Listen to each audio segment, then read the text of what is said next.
Mike Holloway's life had been a series of unexpected turns. At 38, he never imagined he'd be back in his childhood neighborhood, living in the very house where he'd grown up. The past 5 years had been a roller coaster of personal challenges that ultimately brought him full circle. After a painful divorce that left him emotionally and financially drained, and the subsequent loss of his corporate marketing job during a company-wide restructuring, Mike had reluctantly moved back to his parents' home. His parents, both now residing in a care facility, had been forced to downsize due to mounting medical expenses. Mike had become their primary caretaker, managing their affairs while trying to rebuild his own life. The house, a mid-century suburban dwelling that had once been the pride of the neighborhood, now stood as a bittersweet reminder of happier times. The in-ground pool was perhaps the most telling symbol of the home's gradual decline. Mike remembered summers from his childhood when the pool was the centerpiece of family gatherings and neighborhood parties. His father would spend weekends meticulously maintaining the crystal-clear water, hosting barbecues that brought together friends and neighbors. Now it was nothing more than a decaying monument to past memories. Years of neglect had transformed the once pristine blue oasis into a cracked, algae-filled eyesore. The pool's condition was catastrophic, a safety hazard that seemed to mock Mike's efforts to restore some semblance of order to his life. Broken tiles lay scattered around the edges, rusted ladders leaned at precarious angles, and the pool liner had degraded into a mottled, moldy canvas that looked more like a science experiment than a place of recreation. The maintenance costs were astronomical. Each year, the pool required thousands of dollars in repairs, and for what? Mike had no intention of using it, and the upkeep was draining his already limited resources. Between supporting his parents' medical care, paying off his divorce settlement, and trying to rebuild his career as a freelance digital marketing consultant, every dollar counted.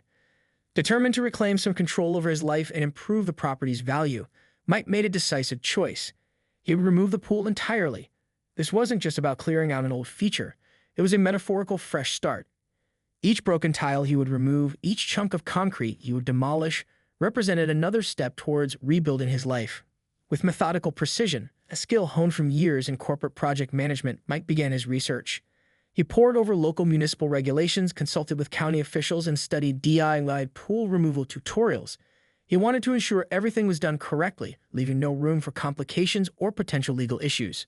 The timing was strategic. His freelance work was lighter during the summer months, giving him the flexibility to tackle this massive project. He obtained all necessary permits, carefully documenting each step. To save money, he decided to do most of the work himself, renting specialized equipment and recruiting a few friends to help with the most labor-intensive parts of the demolition. As he stood in the backyard, surveying the pool that had been a constant in his life for decades, Mike felt a mix of emotions. There was nostalgia for the memories it represented, frustration at its current state, and an overwhelming sense of hope for what would come next. This pool removal was more than just a home improvement project. It was a personal transformation, a physical manifestation of his journey to rebuild and reimagine his life. Little did Mike know that his straightforward project would soon become the talk of the neighborhood, turning a simple pool demolition into an unexpected saga of suburban drama. Karen Thompson was a product of generations of suburban perfectionism. At 52, she had transformed neighborhood surveillance into an art form, her entire existence seemingly dedicated to maintaining what she considered the pristine standards of Maple Grove Estates.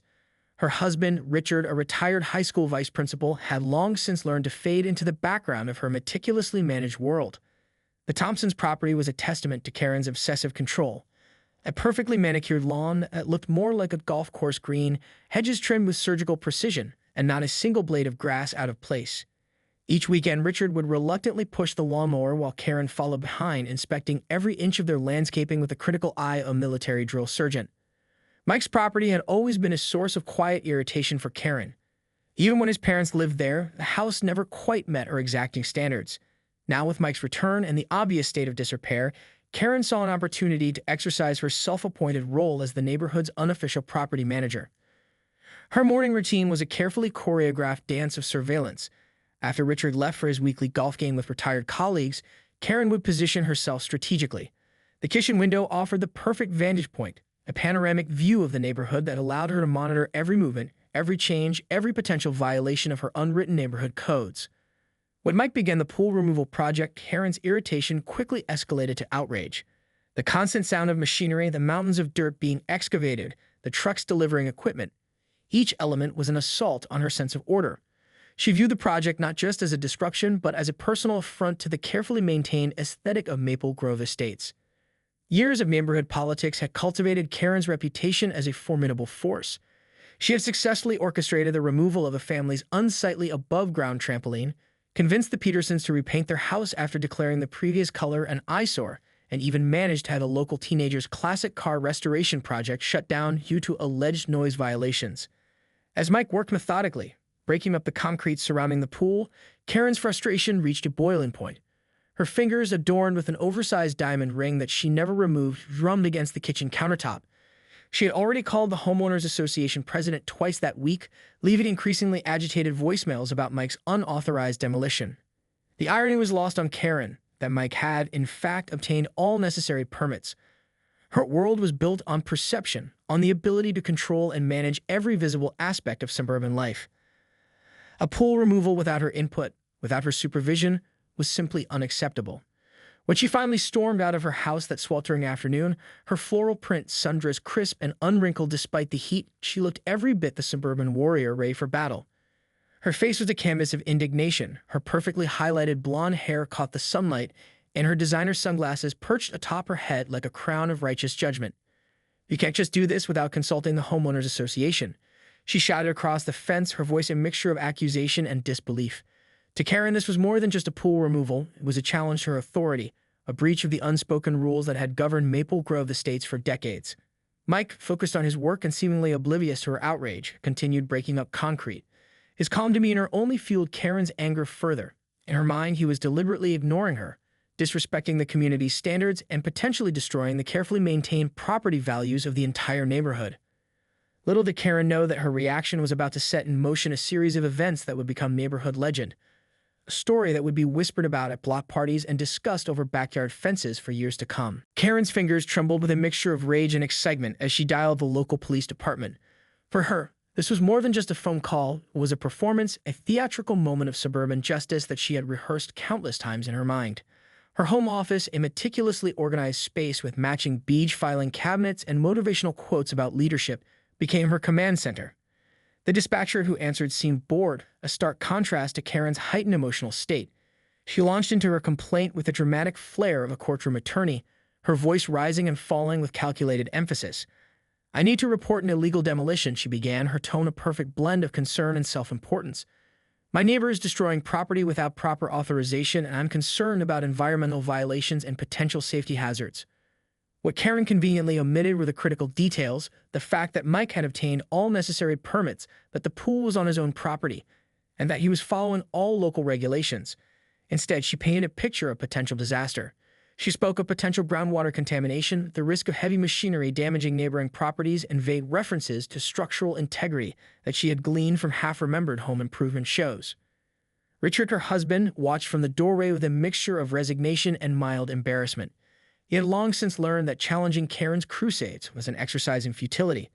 Her determination was legendary, a force of nature that had shaped their entire married life. He remembered how she had once organized a 3-month campaign to have a stop sign moved half a block down their street, ultimately succeeding through sheer persistence. The police dispatch took down her information, her complaints carefully logged into the system. To Karen, this was a victory in itself. She imagined the officers rushing to the scene, stopping Mike's destructive project, vindicating her role as the neighborhood's guardian. Little did she know the local police department had dealt with Karen before. Officer Mark Rodriguez, who was assigned to handle the call, recognized her name immediately. He had responded to her complaints multiple times over the years, reports about teenagers playing basketball too loudly, alleged zoning violations, and once, memorably, a complaint about a neighbor's wind chimes being an auditory nuisance. In the precinct, her call became a source of quiet amusement. The veteran officers exchanged knowing glances. Karen Thompson was a frequent caller, known for her meticulous complaints that rarely, if ever, resulted in any actual violations. She had become something of a running joke among the dispatchers and patrol officers. Mike, meanwhile, continued his work blissfully unaware of the bureaucratic storm brewing. Each swing of his sledgehammer and each piece of concrete removed was a step towards reclaiming his property and moving forward with his life.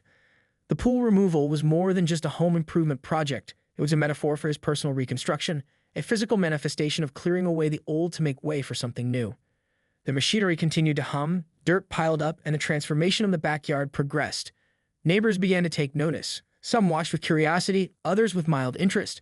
A few even stopped by to ask Mike about his project, offering words of encouragement or unsolicited advice.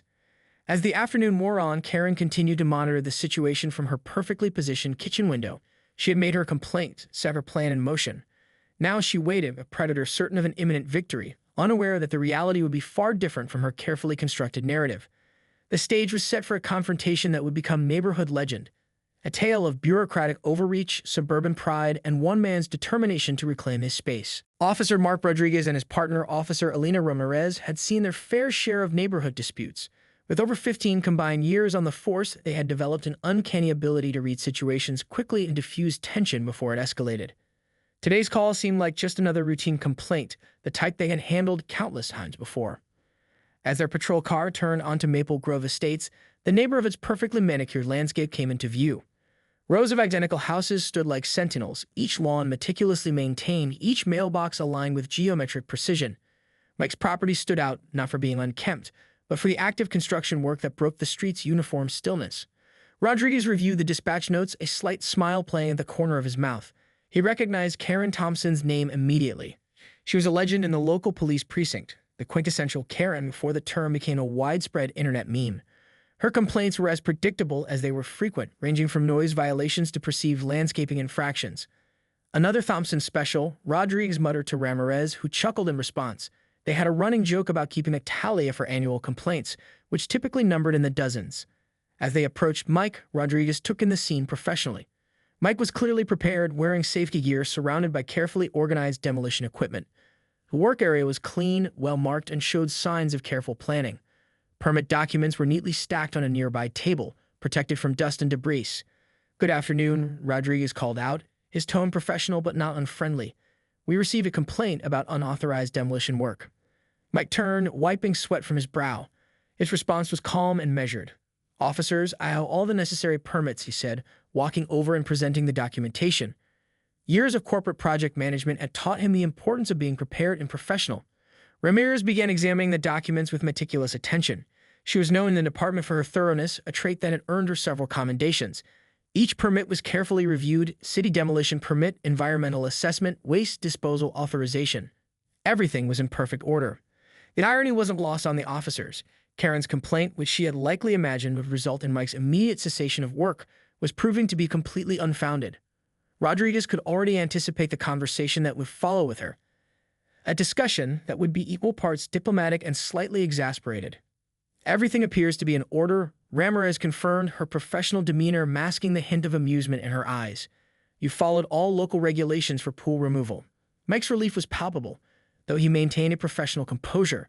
He explained the reasons behind the pool's removal, the maintenance costs, safety concerns, and his plans to improve the property.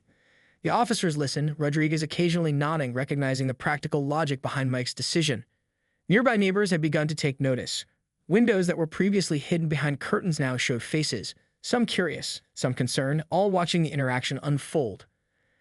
The neighborhood's unofficial information network was already humming with anticipation of the story that would be shared at upcoming block parties and community gatherings. "We'll need to speak with the individual who filed the complaint," Rodriguez stated, more as a formality than a genuine concern.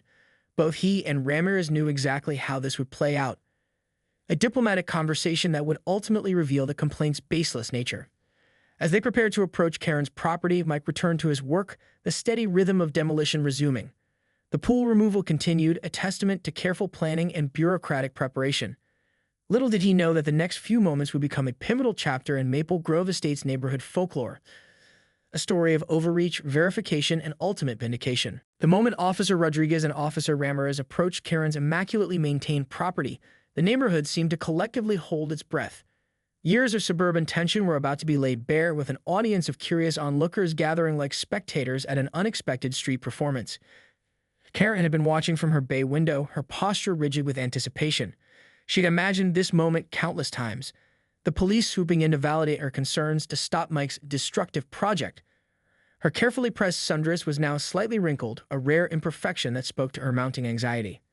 As the officers walked up her perfectly lined brick pathway, Karen opened the door before they could knock. Her initial smile, a practiced expression of concerned citizenship, froze mid-formation when she saw their expressions. These were not the supportive allies she had imagined. Instead, they wore the look of professionals about to deliver an uncomfortable truth. "Mrs. Thompson," Rodriguez began, his tone professional but unmistakably tinged with a hint of wariness, we've reviewed the situation regarding the pool removal at the neighboring property. Richard, who had been quietly reading the newspaper in his favorite armchair, looked up with a mixture of resignation and mild embarrassment. He had long ago learned that challenging Karen's crusades was an exercise in futility. The conversation that followed was a masterclass in diplomatic dismantling. Officer Ramirez methodically went through each of Karen's alleged concerns: environmental violations, safety hazards, unauthorized demolition. With each point, she systematically demonstrated how Mike had not only followed but exceeded all local regulations. "Ma'am," Ramirez explained, her voice calm and patient, "Mr. Holloway has all necessary permits. The environmental assessment is complete, waste disposal is properly managed, and the demolition meets all city guidelines." Karen's face transformed through a spectrum of emotions: disbelief, anger, and finally, a desperate attempt to save face. Her hands, adorned with an oversized diamond ring, clutched the doorframe so tightly her knuckles turned white. The neighborhood had begun to gather. Old Mr. Peterson from across the street leaned on his meticulously maintained fence. The Johnson twins, home from college, watched from their front porch. Mrs. Rodriguez from 2 doors down subtly adjusted her garden hedge to get better view of the unfolding drama. Rodriguez, sensing the mounting tension, spoke with a tone that was both professional and slightly sardonic. "Multiple unauthorized 911 calls can be considered a form of harassment, Mrs. Thompson. Would strongly advise against making frivolous reports in the future." The words hung in the air, a public reprimand that cut deeper than any physical confrontation could have. Karen's carefully constructed persona of neighborhood authority was crumbling in real time, with an audience of neighbors bearing witness. Richard, typically silent during Karen's crusades, surprised everyone. "Perhaps," he said softly, looking up from his newspaper, "it's time we let our neighbors manage their own properties." The statement, simple yet profound, seemed to deflate Karen's remaining resistance. Her shoulders slumped almost imperceptibly, a rare moment of vulnerability that few had ever witnessed. As the officers prepared to leave, the neighborhood dynamic had irrevocably shifted. Neighbors who had previously avoided direct interaction began to look at Mike with a newfound respect. Karen, once the self-appointed guardian of neighborhood standards, now stood exposed. Her tactics laid bare, her authority fundamentally challenged. The pool removal project continued, a silent testament to due process and individual property rights. Mike, seemingly unaware of the drama that had unfolded, continued his methodical work. Each piece of concrete removed was not just clearing an old pool, but dismantling years of neighborhood micromanagement. As the officers walked away, Rodriguez couldn't help but exchange a knowing glance with Ramirez. Another day in suburban America, where the most explosive battles were fought not with weapons, but with permits, protocols. The transformation of Mike's backyard became a metaphor for personal reinvention. Where the dilapidated pool once stood, a thoughtfully designed landscape emerged, a testament to Mike's resilience and creativity. Native plants replaced cracked concrete, a small vegetable garden took root where chlorine once dominated, and a carefully designed seating area provided a peaceful retreat. In the months following the pool removal incident, the neighborhood underwent a subtle but significant transformation. Karen's influence diminished not through dramatic confrontation, but through a quiet social realignment. Neighbors who had previously avoided direct interaction began to see Mike in a different light. He became known as the guy who stood up to unnecessary interference, who navigated bureaucracy with calm precision. Richard Thompson underwent his own quiet revolution. The police interaction seemed to have awakened something in him, a long-suppressed desire for peace and personal autonomy. He began spending more time in his workshop, taking up woodworking with a newfound passion. His carefully crafted wooden birdhouses and garden benches became conversation pieces, a stark contrast to Karen's previous method of neighborhood engagement. The Homeowners Association, which Karen had long considered her personal domain, began to implement more transparent policies. Mike's meticulous documentation of his pool removal process became an unexpected catalyst for change. New guidelines were drafted, emphasizing property owners' rights and requiring more substantial evidence for complaints. Financially, Mike's decision proved shrewd. The cost of removing the pool, while significant, was far less than the cumulative expense of years of maintenance, repairs, and water treatment.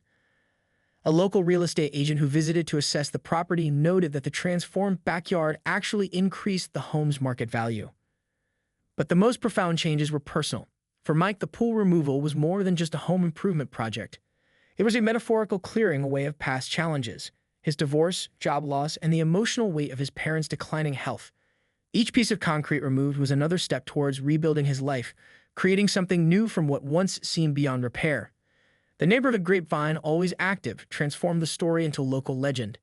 At block parties and community gatherings, the tale of Mike versus Karen became a favorite narrative, a modern suburban parable about standing up to unreasonable interference. The story was told and retold, each iteration adding subtle embellishments. Surprisingly, Karen's response was unexpected. Rather than doubling down on her confrontational approach, she seemed to retreat. Her neighborhood surveillance became less aggressive, her complaints more measured. It was as if the public nature of her failed intervention had forced a moment of self-reflection. One unexpected outcome was a newfound sense of community. Neighbors who had previously existed in isolated bubbles began to interact more openly. Mike's calm handling of the situation had demonstrated a different approach to conflict, one based on preparation, documentation, and quiet confidence. By the time winter approached, Mike's backyard had become a small oasis. The vegetable garden produced a surprising bounty, and the new landscaping attracted local wildlife. Birds nested in the carefully placed birdhouses, and butterflies found sanctuary among the native plants. Richard would occasionally be seen looking over the fence, offering quiet words of gardening advice. Karen would watch from a distance, her previous combativeness replaced by a more subdued presence. The neighborhood had found a new equilibrium. As for Mike, he had discovered something more valuable than winning a neighborhood dispute.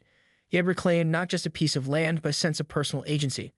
The pool removal was more than a project. It was a declaration of independence, a moment of personal transformation documented in concrete and soil. The story of the pool, the complaint, and the ultimate resolution became more than just a neighborhood tale. It was a reminder that sometimes the most powerful form of resistance is calm, methodical persistence.